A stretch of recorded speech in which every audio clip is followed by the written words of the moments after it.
आप सबों का स्वागत है इस वीडियो में। और आज की इस वीडियो में हम लोग बात करेंगे क्लास 12 के अंग्रेजी के पहले chapter Indian civilisation and culture की। तो बिहार बोर्ड में जो पहला चैप्टर है इंडियन सिविलाइजेशन एंड कल्चर, जिसके रचयिता महात्मा गांधी है, इसकी हम लोग एक एक लाइन की व्याख्या हिंदी में करेंगे। तो आपका जो रेनबो पार्ट 2 वाला जो बुक है उसमें एक एक लाइन की व्याख्या करेंगे और पिक्चर्स के माध्यम से करेंगे। जब आप फोटोज के माध्यम से, पिक्चर के माध्यम से उन वाक्यों को समझने का प्रयास करेंगे तो बातें आपके दिमाग में छप सी जाएंगी। तो चलिए आगे हम लोग शुरुआत करते हैं इस चैप्टर की। तो सबसे पहले तो जान लेते हैं इस चैप्टर के जो ऑथर है महात्मा गांधी के बारे में।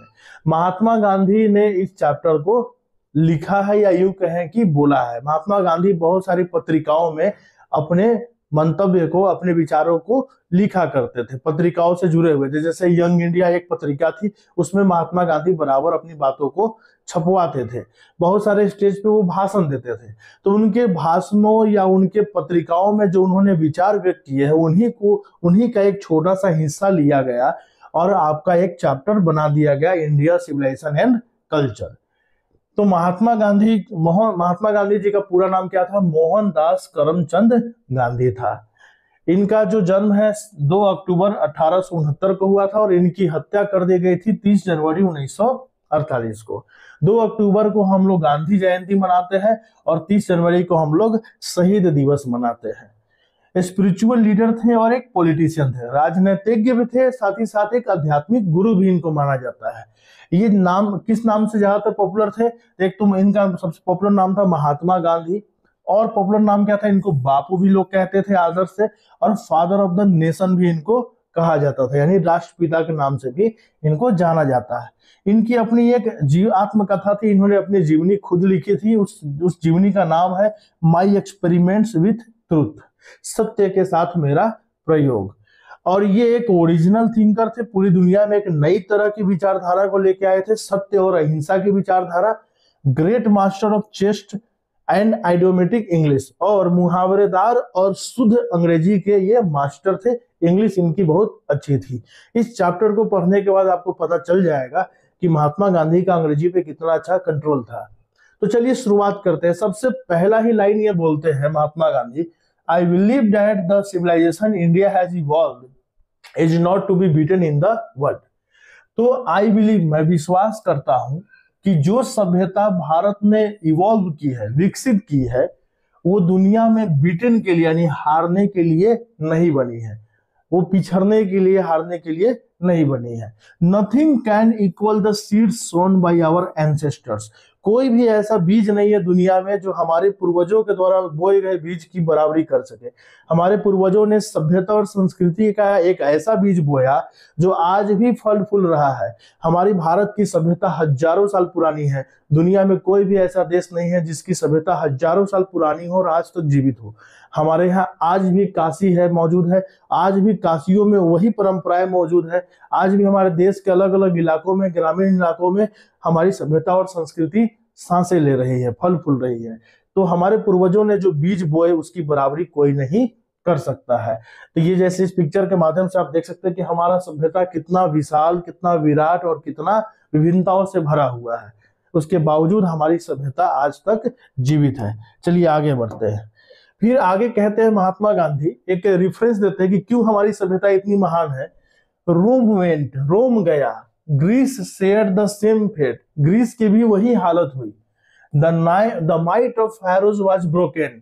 माइट माने होता ताकत या घमंड। फैरोज का ताकत भी खत्म हो गया। Japan has become westernise. Japan का आधुनिकीकरण हो गया, पश्चिमीकरण हो गया। चाइना के बारे में हम कुछ कह नहीं सकते हैं। But India is still, India अभी तक है, समहाउ जैसे तैसे भी, साउंड एट द फाउंडेशन। अपने फाउंडेशन पे, अपने नींव पे भारत आज भी चाहे जैसे तैसे करके भी हो लेकिन अडिग है, अभी तक टिका हुआ है।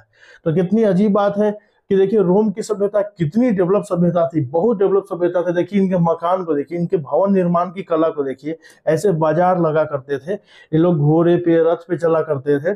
काफी डेवलप सभ्यता थी उस जमाने के हिसाब से रोम, जो कि खत्म हो गया। वही हाल ग्रीस का हुआ। ग्रीस में बड़े बड़े जो है पढ़ाई लिखाई के मामले में बड़े बड़े दार्शनिक हुए। वहां देखिए एक स्कूल या एक विद्यालय का एक फोटो आप देख सकते हैं, जहां देखिए इस तरह के भवन हुआ करते थे और वहां लोग स्टडी किया करते थे, बड़े विद्वान लोग थे, लेकिन उसका भी वही हश्र हुआ। और फैरोज जो कि मिस्र के राजा थे, इन लोगों ने बहुत बड़े बड़े पिरामिड बनवाए। आज भी लोगों को ये देखकर आश्चर्य होता है कि आज भी हम ऐसे स्ट्रक्चर नहीं बना पाएंगे, लेकिन उस जमाने में इन लोगों ने इतने जटिल और इतने बड़े बड़े स्ट्रक्चर बनवाए, उसके बावजूद इनकी सभ्यता आज जो है नष्ट हो चुकी है। तो ये आप देख सकते हैं। आगे बढ़ते हैं। The people of Europe learn their lesson from the writings of the men of Greece और रोम। तो यूरोप के जो लोग हैं, ग्रीस और रोम के लोगों के लिखे हुए ग्रंथों से अपना ज्ञान अर्जित करते हैं। व्हिच एग्जिस्ट नो लॉन्गर, जो अब जीवित नहीं है, जो अभी एग्जिस्ट नहीं करता, अस्तित्व में नहीं है। दियर फॉर्मल ग्लोरी, तो कहने का मतलब ये जो रोम और ग्रीस है, इनकी जो ग्लोरी थी, इनका जो ऐश्वर्य था, वो अब नष्ट हो चुका है। और उन लोगों के लिखे हुए ग्रंथों से आज के यूरोप के लोग अपना ज्ञान लेते हैं। उनसे सीखने के क्रम में यूरोप के लोग ये मानते हैं कि जो गलती ग्रीस और रोम को लोगों ने किया, वो गलती ये लोग नहीं करेंगे। लेकिन ये बात सही नहीं है। अभी जैसे कुछ दिन पहले ही फ्रांस के राष्ट्रपति ने एक भाषण दिया कि यूरोप इज डाइंग, यूरोप मर रहा है। आज का जो यूरोप है, वहां अशांति है, युद्ध चल रहे हैं, आपस में बहुत सारे प्रॉब्लम्स हो गए यूरोपीय यूनियन में। तो यूरोप क्या है? 28 देशों का एक समूह है, ठीक है। ये अपने आप को बहुत डेवलप मानते हैं, डेवलप कंट्रीज अपने आप को मानते हैं, हर पैमाने में अपने आप को दुनिया से बेहतर मानते हैं। लेकिन वहां आप आज स्थिति बद से बदतर होते जा रही है, वहां स्थितियां ठीक नहीं है। और ये बात महात्मा गांधी ने बहुत पहले ही बोला था कि यूरोप के लोग किससे ज्ञान प्राप्त कर रहे हैं? ग्रीस और रोम के लोगों के लिखे हुए ग्रंथों से बातें सीख रहे हैं, और फिर भी वो सोचते हैं कि जो गलतियां उन्होंने की हम नहीं करेंगे। तो ये उनके लिए दयनीय स्थिति है, यानी कि महात्मा गांधी को दया आती है उन लोगों पर, ये कह रहे हैं वो। आगे आते हैं। In the midst of all this, इन सबों के बीच इंडिया रिमेन्स इमूवेबल, इन सबों के बीच भारत क्या है?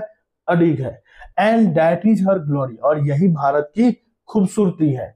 It is a charge against India, यह भारत के खिलाफ आरोप है। That her people are so uncivilised, ignorant and stolid, ये भारत के खिलाफ क्या है? एक चार्ज है, एक आरोप है कि इसके जो लोग हैं वो असभ्य है, मूर्ख है और हठी है। ये लोग पुराने ढर्रे पे चलने वाले लोग हैं। आज भी ये लोग मिट्टी के बर्तन में खाना खाते हैं, वही तरीका से चल रहे हैं। तो ये लोग बदलने वाले नहीं है, लोग मॉडर्न होने वाले लोग नहीं है, ये हम पर आरोप है, ठीक है। It is not possible to induce them adopt any changes, ये संभव नहीं है कि भारतीय लोगों को किसी भी तरह के परिवर्तन के लिए क्या कर सके? प्रेरित कर सके। It is a charge really against our merit, ये हमारे प्रतिभा या हमारे गुणों पर सीधे सीधे आरोप है। किसके द्वारा? पश्चिमी देशों द्वारा। आज भी ये आरोप लगता है, ठीक है, लेकिन ये आरोप सही नहीं है। सबसे मॉडर्न सिविलाइजेशन तो हम लोग रहे हैं। अगर सिंधु घाटी सभ्यता की बात की जाए तो उतनी उन्नत सभ्यता उस जमाने में कहीं नहीं थी। शहरी नगरीकरण की बात की जाए, चाहे सड़कों की बात की जाए, वैसी व्यवस्था उस जमाने में दुनिया में कहीं भी नहीं थी। लेकिन फिर भी पश्चिमी देशों को लोगों को लगता है कि हम लोग असभ्य, हठी और मूर्ख है, और हम लोग नई चीजों को एक्सेप्ट नहीं कर सकते हैं। जबकि आप देख सकते हैं आज भारतीय समाज में हम लोग टेक्नोलॉजी को भी एक्सेप्ट कर रहे हैं और अपनी पुरानी परंपरा और संस्कृति को भी बनाए हुए रखे हैं। What we have tested and found true on the anvil of experience, तो what यानी जो भी हम लोगों ने टेस्ट किया है, जांचा परखा है, और एक्सपीरियंस यानी अनुभव के आधार पे जिस चीज को सही पाया है, we dare not change, हम साहस नहीं करते हैं, नहीं करते हैं उन चीजों को बदलने का। तो जिन भी चीजों को हमने लंबे समय के जांच परख और अनुभव से प्राप्त किया है, जो भी सभ्यता और संस्कृति, जो आदत, जो व्यवहार, जो संस्कार हम लोगों ने लंबे अरसे के बाद अनुभवों के आधार पर जांचा परखा है, हम उसे बदलने का प्रयास नहीं करते हैं। मेनी थ्रस्ट दियर एडवाइस अपॉन इंडिया, कई लोग अपनी बातों को, अपने एडवाइस को भारत पे थोपने का प्रयास करते हैं।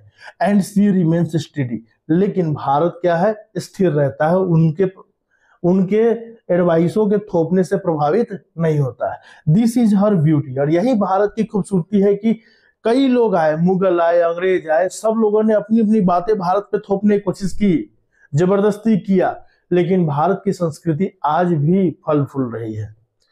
This is sheet anchor of our hope, और यही हमारे उम्मीद का अंतिम आश्रय है कि जब दुनिया में सभी सभ्यताएं नष्ट होने लगेंगी, फिर भी भारत की सभ्यता में इतना ताकत है कि वो आने वाले कई हजारों सालों तक जा सकता है, और यही हमारी अंतिम उम्मीद है। Civilisation is that mode of conduct. अब देखिए महात्मा गांधी कहते हैं कि सिविलाइजेशन क्या है, सभ्यता एक व्यवहार का एक कंडक्ट, मोड ऑफ कंडक्ट है, एक आचार संहिता, व्यवहार संहिता है। कैसे व्यवहार करना, उठना बोलना, बड़ों के साथ कैसे बात करना, बड़े बुजुर्गों के साथ कैसे बात करना है, कैसे खाना है, कैसे रहना है, समाज को कैसे चलाना है, इसी को हम लोग बोलते हैं code of conduct, mode of conduct. तो ये जो मोड ऑफ कंडक्ट है, इसी को सिविलाइजेशन कहा जाता है। Which points out the man the path of duty। तो सिविलाइजेशन का मतलब क्या है, व्यवहार की एक संहिता जो इंसान को उसका कर्तव्य पथ दिखलाती है। Performance of duty and observance of morality are convertible terms, यानी कर्तव्य का निर्वहन और नैतिकता, ये दोनों ही परिवर्तनीय शब्द है, अलग अलग जगह के हिसाब से ये सब चीजें बदल जाती है। To observe morality is to attain mastery over our mind. Morality का मतलब है, ठीक है, या नैतिकता का मतलब है अपने मस्तिष्क पे काबू कर लेना, एंड आवर पैशंस, अपने मन और अपने वासनाओं पे काबू करना ही नैतिकता है। वी नो आवर सेल्फ, तो हम लोग अपने आप को जानते हैं। अगर हम अपने आप को जानना चाहते हैं, अपने आप को अच्छे से समझना चाहते हैं, या अपने आप पे कंट्रोल रखना चाहते हैं, तो हम लोग क्या कर सकते हैं। नैतिकता का मतलब क्या है कि अपने आप को जानने के लिए अपने मन और अपनी वासनाओं पे क्या करना, मास्टरी कर लेना, यानी कि स्वामित्व हासिल कर लेना, कंट्रोल हासिल कर लेना। The Gujarati equivalent for civilisation is good conduct. Gujarati में सिविलाइजेशन या सभ्यता शब्द का मतलब होता है अच्छा व्यवहार। बस सिंपल सी बात है जी, कोई आपके सामने आया और अच्छा व्यवहार कर रहा है तो आप क्या कहते हैं, अरे बड़ा सभ्य आदमी है। सभ्य मतलब उसको अच्छे से व्यवहार करना आता है। तो सभ्यता का मतलब बस ये होना चाहिए। अगर ये डिफिनीशन सही है, if this definition is be correct, अगर ये डिफिनीशन सही है, then India as so many writers have shown, जैसा कि बहुत सारे लेखकों ने इंडिया के बारे में बताया है, has nothing to learn from anybody else. तो भारत को किसी से कुछ सीखने की जरूरत नहीं है, and this is as it should be, और भारत को वैसा ही रहना चाहिए जैसा कि ये है। अब महात्मा गांधी आगे बढ़ते हैं और कहते हैं वी नोटिस दैट। अब महात्मा गांधी अब थोड़ा और आगे बढ़ते हैं, कहते हैं कि हम ऐसा पाते हैं कि दिमाग एक बेचैन चिड़िया की तरह है। The more it gets the more it wants, जितना ये पाता है उतना ही और पाना चाहता है, एंड स्टिल रिमेन्स अनसेटिस्फाइड, और फिर भी असंतुष्ट रहता है। The more we indulge in our passions, हम अपनी वासनाओं में जितना ज्यादा लिप्त होते जाते हैं, द मोर अनब्रिडल दे बिकम, वे उतना ही ज्यादा क्या होते जाते हैं, अनब्रिडल होते जाते हैं, कि उतना ही ज्यादा अनियंत्रित होते जाते हैं। आवर एंसेस्टर्स, हमारे पूर्वज, देयरफॉर, इसलिए, set a limit to our indulgences, इसलिए हमारे पूर्वजों ने हमारी वासनाओं, हमारी लिप्तता पे एक सीमा तय कर दी कि ठीक है तुमको भोग विलास करना है तो एक लिमिट दायरे में, एक सीमित दायरे में करो, इस सीमा से ज्यादा आगे नहीं बढ़ना। आराम चाहिए शरीर को, भोग विलास चाहिए, इंसान है तो थोड़ा सा आराम चाहिए ही, तो उसका एक लिमिट तय कर दिया है कि इससे ज्यादा सुख सुविधाएं हमारे लिए सही नहीं होगा। दे सॉ दैट, उन्होंने ऐसा पाया कि happiness was largely a mental condition, हमारे पूर्वजों ने पाया कि जो हैप्पीनेस यानी जो खुशी है ये एक मानसिक स्थिति है, इससे ज्यादा और कुछ नहीं है। बाहर से खुशी नहीं मिलता, खुशी और दुख ये हमारे मन की उपज है। तो कहीं ना कहीं ये मेंटल कंडीशन है। अगर हम अपने मन पे कंट्रोल करेंगे तो हम खुश रहेंगे, अगर मन पे कंट्रोल नहीं है तो आप खुश नहीं रहेंगे। तो आप देख सकते हैं, चलिए आगे आते हैं। A man is not necessarily happy because he is rich। कोई जरूरी नहीं कि कोई इंसान इसलिए खुश हो कि वो धनी हो, और unhappy because he is poor, और कोई जरूरी नहीं कि कोई इंसान इसलिए दुखी रहे क्योंकि वो गरीब है। The rich are often seen to be unhappy, अक्सर देखा गया है कि धनी क्या होते हैं, नाखुश रहते हैं और पैसे के पीछे भागते रहते हैं। और ऐसा देखा गया है कि the poor to be happy, और अक्सर देखा गया है कि गरीब जितने में है उतने में ही खुश है। Millions will always remain poor, और ये दुनिया की कड़वी सच्चाई है कि लाखों करोड़ों लोग हमेशा क्या रहेंगे, गरीब ही रह जाएंगे। उनको हम गरीबी से बाहर नहीं निकाल सकते चाह कर भी। ये दुनिया की सच्चाई है, पांचों उंगली बराबर नहीं हो सकता है।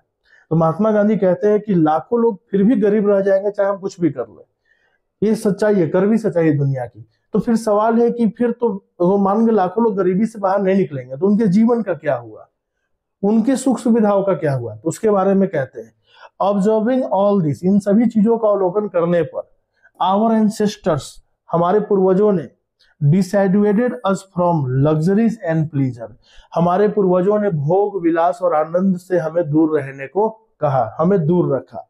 क्योंकि भोग विलास और आनंद की कामना के चक्कर में एक गरीब परेशान रहेगा और एक अमीर भी परेशान रहेगा। अगर कोई गरीब है किसी अमीर को देखता है, उसके अंदर लालसा उत्पन्न होगी, अरे हम भी कार में चले, हम भी हवाई जहाज से चले। तो अब वो जो भी खा कमा रहा है, जिस चीज में भी है, उसमें अब उसको खुशी और संतुष्टि नहीं मिलेगा, वो और पाने के चक्कर में और बेचैन हो जाएगा। इसलिए अपनी स्थिति को एक्सेप्ट करते हुए हम जितने में है और जो भी हम अपने जीवन में जहां तक कर सकते हैं उसी में संतुष्टि करते हुए आगे बढ़ना है। हमारे पूर्वजों ने हमारे वासनाओं, हमारे इच्छाओं, हमारे आनंदों, भोग विलासों पे एक लिमिट तय कर दिया, कहा कि इससे आगे नहीं जाना है। We have managed with the same kind of plough, हम उन्हीं हलों से मैनेज करते रहे। एज एग्जिस्टेड 1000 years ऑफ एगो, हजारों साल पहले जो हल थे हम उसी से काम चलाते रहे। We have retained the same kind of cottages, हम उसी तरह के झोपड़ियों को आज भी बनाते हैं और उनमें रहते हैं। That we had in former times in our indigenous former times, जैसा कि पुराने समय में हुआ करता था वैसी झोपड़ियां आज भी हम लोग इस्तेमाल करते हैं। Our indigenous education remains the same, हमारे जो देसी एजुकेशन सिस्टम है, जो हमारा देसी शिक्षा है, हमारे जो संस्कार है, वो आज भी उसी तरह से है, सेम एज बिफोर, जैसे कि पहले थे। We had no system of life corroding competition, हमारे पास ऐसा कोई सिस्टम नहीं रहा है, कोई ऐसा जो है तंत्र नहीं रहा है जो जीवन के क्षरण करने वाली कंपटीशन को जन्म दे। खैर अब तो दुख की बात है कि भारत में ऐसे कंपटीशन आ चुका है, ऐसे ऐसे प्रतियोगिताएं आ गई हैं जिसमें लोग अपना पूरा का पूरा जीवन ही समर्पित कर दे रहे हैं और फिर भी कुछ नहीं कर पा रहे हैं। ऐसे बहुत सारे लोग हैं। तो लाइफ कोरोडिंग कंपटीशन जो है, यानी जीवन का क्षरण करने वाली प्रतियोगिताएं पहले यूरोप में हुआ करती थी, जैसे कि दो लोगों को तब तक लड़ाया जाए जब तक उनमें से कोई एक मर न जाए, इस टाइप की प्रतियोगिताएं। और आजकल तो उस टाइप की भी प्रतियोगिताएं हो ही रही है। बहुत सारे लोग बॉक्सिंग देखते हैं, बहुत सारे लोग किसी कामना या वासना के पीछे या किसी भोग विलास या लग्जरी के पीछे अपने शरीर तक, बहुत लोग ऐसा देखने को मिला कि किडनी बेच के आईफोन खरीद लिया। ये सब क्या है? ये सब वही तो है, प्रतियोगिता है, एक दूसरे से आगे निकलने की प्रतियोगिता, अपने आप को बेहतर दिखाने की प्रतियोगिता, जिसके चक्कर में अपने जीवन का क्या कर रहे हैं, नाश कर रहे हैं। Each followed his own occupation on trade and charge a regular wage, हर इंसान अपना ऑक्यूपेशन यानी अपना जो है पेशा फॉलो करता था और जो उचित जो मजदूरी था वो लिया करता था। It was not that we didn't know how to invent machinery, ऐसा नहीं था कि हम मशीनरी का आविष्कार करना नहीं जानते थे, but our forefathers, बल्कि हमारे पूर्वज जानते थे, knew that if we set our hearts our such thing, अगर हम अपने हृदय को, अपने दिल को इन सब चीजों के पीछे लगा लेंगे, जैसे मशीन के पीछे, मोबाइल के पीछे, टेक्नोलॉजी के पीछे, we would become slaves and lose moral fibre, तो हम इसके गुलाम हो जाएंगे और अपने नैतिक सूत्रों को खो देंगे, जैसे कि आज हो रहा है। आज एआई का जमाना आ गया, आर्टिफिशियल इंटेलिजेंस का जमाना आ गया। ये जो आप इमेज या ये जो चित्र देख रहे हैं, ये सब एआई का बनाया हुआ फोटो है। एआई देखिए कैसे फोटो बना ले रहा है। अब हम इन चीजों में इतना लिप्त हो गए हैं कि हर चीज अब मशीन करने लगा है, झाड़ू पोछा लगाने से लेकर हर चीज अब मशीन कर रहा है। इंसान का फिजिकल एक्टिविटी बहुत ही कमजोर हो गया है। अब कम होने से क्या है, बहुत तरह की बीमारियां शरीर में आनी हो गई है, इंसान का उम्र घट रहा है, बीमारियां बढ़ रही है, बहुत सारे प्रॉब्लम दुनिया में बढ़ गए हैं और धीरे धीरे हम मशीन और टेक्नोलॉजी के गुलाम होते चले जा रहे हैं। तो ये बात तो सच है, महात्मा गांधी बहुत पहले ही इन सब चीजों को प्रेडिक्ट कर चुके थे। They therefore, after due deliberation, decided that we should only do what we could with our hands and feet. तो उन लोगों ने ऐसा डिसाइड किया, हमारे पूर्वजों ने डिसाइड किया कि हमें वही करना चाहिए, हमें केवल वही करना चाहिए। शुड ओनली डू, हमें केवल वही करना चाहिए जो हम अपने हाथ और पैरों से कर सकते हैं। They saw that real happiness and health consisted in proper use of hands and feet. उन्होंने ऐसा पाया, हमारे पूर्वजों ने ऐसा पाया कि इंसान की असली खुशी और स्वास्थ्य उसके हाथ और पैर के प्रॉपर यानी उचित प्रयोग में निहित है। अगर आप अपने हाथ और पैर का इस्तेमाल करके कोई काम करते हैं तो आप स्वस्थ भी रहेंगे और आपको जो अंदर से सेटिस्फैक्शन और खुशी मिलेगा वो दुनिया में कहीं भी नहीं मिलेगा। जैसे खेल के जब कोई इंसान गेम खेलता है या खेल खेलता है तो उसको जब वो जीतता है तो देखते हैं उसके अंदर कितनी सेटिस्फैक्शन, कितनी खुशी होती है, क्योंकि वो अपने शरीर से मेहनत करके कोई चीज अचीव करता है। तब जो उसको खुशी मिलती है उसका एक अलग ही अनुभव है, उसका एक अलग ही आनंद है। और इसी के साथ हमारा आज का ये वीडियो समाप्त होता है। अगले वीडियो में जो बच गए पैराग्राफ्स, उन पैराग्राफ्स की हम लोग बात करेंगे। उम्मीद है आपको अच्छा लगा होगा वीडियो। लाइक और सब्सक्राइब कीजिए, शेयर कर दीजिए। धन्यवाद।